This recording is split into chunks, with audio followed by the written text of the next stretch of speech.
Hello guys, I am Kalyani Vallath. I am going to read The Raven by Edgar Allan Poe.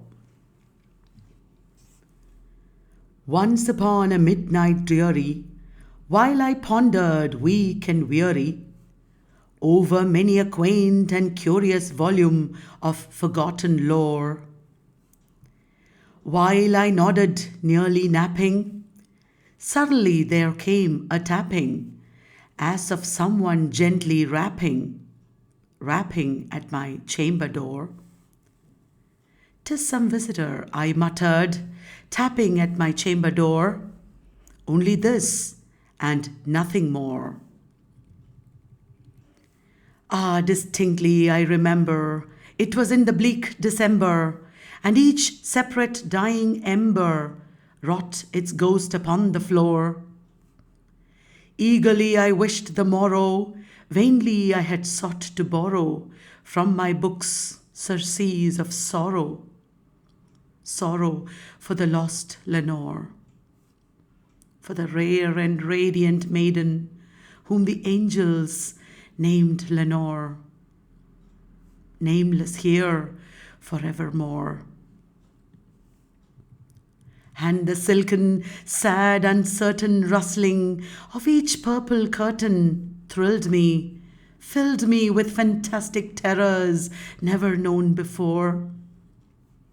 So that now, to still the beating of my heart, I stood repeating, "'Tis some visitor entreating entrance at my chamber door." Some late visitor entreating entrance at my chamber door. This it is, and nothing more. Presently my soul grew stronger, hesitating then no longer. "Sir," said I, "oh madam, truly forgiveness I implore." "Sir," said I, "or madam, truly your forgiveness I implore. But the fact is, I was napping, and so gently you came rapping, and so faintly you came tapping at my chamber door, that I scarce was sure I heard you. Here I opened wide the door. Darkness there and nothing more." Deep into that darkness peering, long I stood there wondering, fearing, doubting, dreaming dreams no mortal ever dared to dream before. But the silence was unbroken, and the stillness gave no token, and the only word there spoken was the whispered word, "Lenore." This I whispered, and an echo murmured back the word, "Lenore." Merely this, and nothing more. Back into the chamber turning, all my soul within me burning. Soon again I heard a tapping somewhat louder than before. "Surely," said I, "surely that is something at my window lattice. Let me see, then, what thereat is, and this mystery explore. Let my heart be still a moment, and this mystery explore. 'Tis the wind, and nothing more." Open here I flung the shutter, when with many a flirt and flutter, in there stepped a stately raven of the saintly days of yore. Not the least obeisance made he, not a minute stopped or stayed he, but with mien of lord or lady perched above my chamber door, perched upon a bust of Pallas just above my chamber door, perched and sat, and nothing more. Then this ebony bird beguiling my sad fancy into smiling, by the grave and stern decorum of the countenance it wore. "Though thy crest be shorn and shaven, thou," I said, "art sure no craven, ghastly grim and ancient raven, wandering from the nightly shore. Tell me what thy lordly name is on the night's Plutonian shore. Quoth the raven, nevermore. Much I marvelled at this ungainly fowl to hear discourse so plainly, though its answer little meaning, little relevancy bore. For we cannot help agreeing that no living human being ever yet was blessed with seeing bird above his chamber door, bird or beast upon the sculptured bust above his chamber door, with such name as nevermore. But the raven, sitting lonely on the placid bust, spoke only that one word, as if his soul in that one word he did outpour. Nothing farther than he uttered, not a feather than he fluttered, till I scarcely more than muttered, other friends have flown before. On the morrow he will leave me, as my hopes have flown before. Then the bird said, nevermore.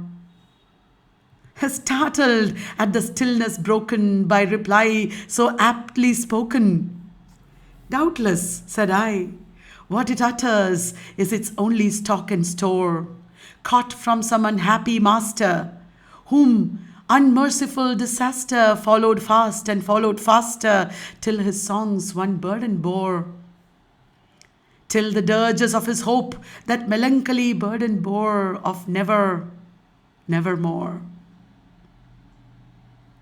But the raven still beguiling all my fancy into smiling, straight I wheeled a cushioned seat in front of bird and bust and door.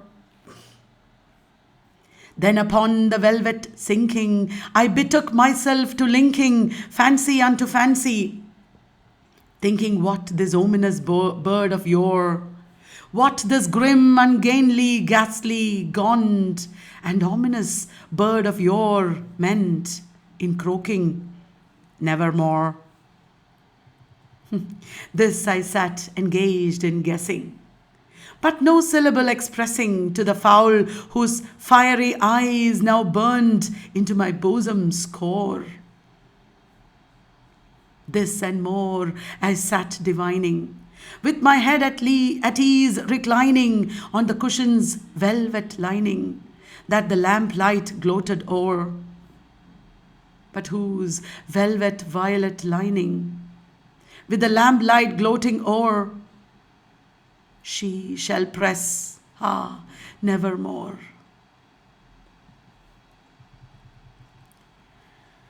Then methought the air grew denser, perfumed from an unseen censer, swung by seraphim whose footfalls tinkled on the tufted floor. Wretch, I cried, thy God hath lent thee, by these angels he hath sent thee, respite, respite and nepenthe from thy memories of Lenore. Quaff, oh quaff this kind nepenthe, and forget this lost Lenore. Quoth the raven, nevermore. Prophet, said I, thing of evil, prophet still if bird or devil, whether tempter sent or whether tempest tossed thee here ashore.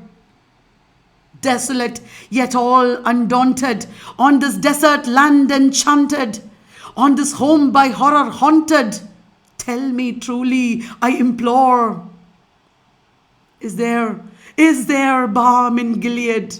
Tell me, I implore. Quoth the raven, nevermore. Prophet, said I, thing of evil, prophet still if bird or devil, by that heaven that bends above us, by that God we both adore, tell this soul, with sorrow laden, if within the distant Eden, it shall clasp a sainted maiden, whom the angels named Lenore. Clasp a rare and radiant maiden, whom the angels named Lenore. Quoth the raven, nevermore. Be that word a sign of parting, bird or fiend, I shrieked, upstarting. Get thee back into the tempest and the night's Plutonian shore. Leave no black plume as a token of that lie thy soul hath spoken. Leave my loneliness unbroken. Quit the bust above my door. Take thy beak from out my heart and take thy form from off my door. Quoth the raven, nevermore. And the raven, never flitting, still is sitting on the pallid bust of Pallas, just above my chamber door. And his eyes have all the seeming of a demon's that is dreaming, and the lamplight o'er him, streaming, throws his shadow on the floor. And my soul, from out that shadow that lies floating on the floor, my soul, from out that shadow that lies floating on the floor, shall be lifted nevermore. Nevermore.